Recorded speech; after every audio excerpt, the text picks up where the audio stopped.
bersama saya Lia Juliawati.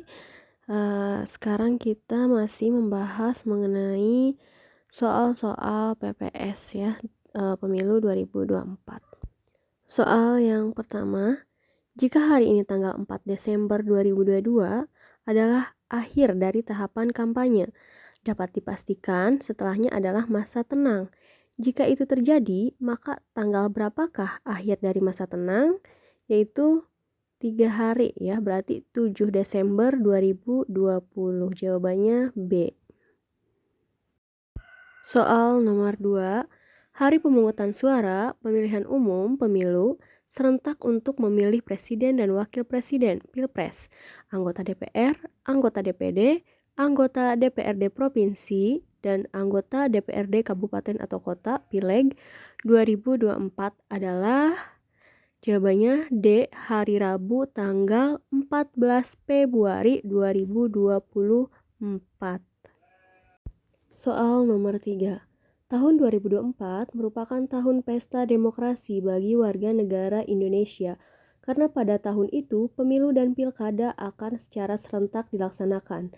Daerah mana di Indonesia yang pada tahun 2024 tidak akan melaksanakan pilkada gubernur dan wakil gubernur? Jawabannya D, yaitu Daerah Istimewa Yogyakarta. Soal nomor 4.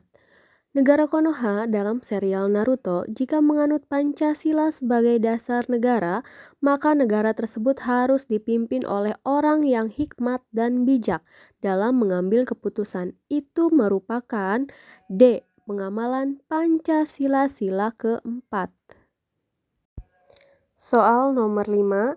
Pelanggaran yang direncanakan secara matang, tersusun, bahkan sangat rapi, dan memiliki dampak pelanggaran yang sangat luas pengaruhnya terhadap hasil pemilihan, bukan hanya sebagian-sebagian karena kecurangan yang dilakukan oleh aparat atau dibantu oleh pemerintah maupun penyelenggara pemilihan secara kolektif atau secara bersama-sama, merupakan definisi dari D. Sistematis, masif, dan struktur.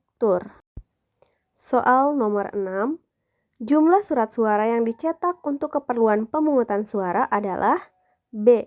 Sama dengan jumlah pemilih tetap ditambah dengan 2,5% dari jumlah pemilih tetap sebagai cadangan. Soal nomor 7. Di bawah ini yang tidak terdapat pada pasal 22E Undang-Undang Dasar Negara Republik Indonesia tahun 1945, yaitu A. Penyelenggara pemilu, yaitu Dewan Kehormatan Penyelenggara Pemilu, Komisi Pemilihan Umum, dan Badan Pengawas Pemilu. Soal nomor 8. Kelembagaan penyelenggara pemilu kedudukannya terdapat dalam Konstitusi Undang-Undang Dasar 1945 Pasal 22E berbunyi C. Pemilihan umum diselenggarakan oleh Komisi Pemilihan Umum yang bersifat nasional, tetap, dan mandiri. Soal nomor 9. Anda adalah seorang apoteker yang bekerja di apotek. Suatu ketika, ada seorang pembeli yang ingin membeli obat-obatan tertentu yang harus menggunakan resep dokter karena bisa membahayakan kesehatan. Namun dia tidak mempunyai resep itu dan memaksa ingin membelinya. Bahkan dia memberikan sejumlah uang kepada Anda agar mau memberikan obat tersebut. Apa yang sebaiknya Anda lakukan? D. Saya menolaknya dengan mantap. Soal nomor 10. Dari pilihan ganda di bawah ini yang merupakan unsur pemilu berintegritas menurut AC Project adalah B. Semua jawaban benar. Soal nomor 11. Ambang batas masuk parlemen, parliamentary threshold, yang dimaksud pada Undang-Undang Nomor 7 Tahun 2017 yaitu sebesar C. 6%.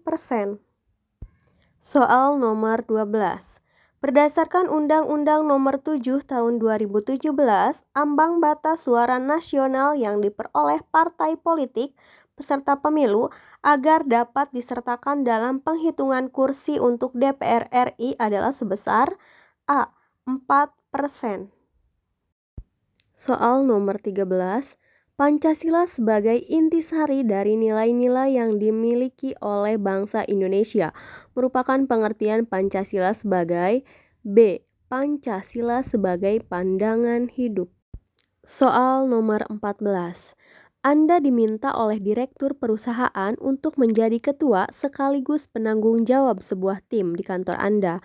Padahal Anda merasa belum pantas sebab masih ada manajer yang Anda anggap mampu. Sikap yang harus Anda lakukan adalah C. Mempertimbangkan permintaan tersebut dan minta saran atau masukan dari manajer Anda. Soal nomor 15. Anggota KPU, KPU Provinsi dan KPU Kabupaten atau Kota diberhentikan dengan tidak hormat karena tidak menghadiri rapat pleno yang menjadi tugas dan kewajibannya selama C. 3 kali berturut-turut tanpa alasan yang jelas. Soal nomor 16. Provinsi dengan jumlah penduduk lebih dari 2 juta sampai dengan 6 juta. Pengajuan perselisihan perolehan suara dilakukan jika terdapat perbedaan paling banyak sebesar D. 1,5% dari penetapan hasil penghitungan perolehan suara oleh KPU Provinsi. Soal nomor 18. Dalam negara demokrasi, partai politik dapat berfungsi sebagai D. Sarana komunikasi politik. Soal nomor 19. Seorang staf HRD SDM di sebuah instansi menawarkan kepada Anda bahwa Anda bisa diterima sebagai karyawan di perusahaan tersebut, namun Anda diminta sejumlah dana agar proses tersebut berjalan lancar. Sikap Anda adalah D. Menolak tawaran itu dan mencoba melamar dengan cara yang baik atau ikut seleksi. Soal nomor 20. Dalam pemilu, pemilih diharuskan memberikan suaranya tanpa ada paksaan dari pihak manapun. Pernyataan tersebut merupakan makna prinsip penyelenggaraan pemilu yang D. Bebas. Soal nomor 21. Berikut ini adalah profesi yang tidak boleh menjadi anggota partai politik. Jawaban yang paling tepat adalah D. ASN, Polri, TNI, Kepala Desa, Perangkat Desa, Badan Permusyawaratan Desa (BPD), Tenaga Pendamping Program Keluarga Harapan (PKH), Pendamping Desa, Penyelenggara Pemilu (KPU), dan Bawaslu. Soal nomor 22. Sistem pemilu digunakan untuk mengkonversi suara rakyat menjadi kursi. Setiap sistem pemilu setidaknya memerlukan unsur-unsur di bawah ini, kecuali A. Sistem kepartaian. Soal nomor 23. Jenis pelanggaran pemilu di bawah ini, pilih jawaban yang paling tepat. B. Pelanggaran administrasi pemilu, pelanggaran kode etik, pelanggaran tindak pidana pemilu, pelanggaran terhadap peraturan perundang-undangan lainnya. Soal nomor 24. Pelanggaran pada pemilihan gubernur, bupati, dan wali kota dilaporkan kepada A. Kepolisian.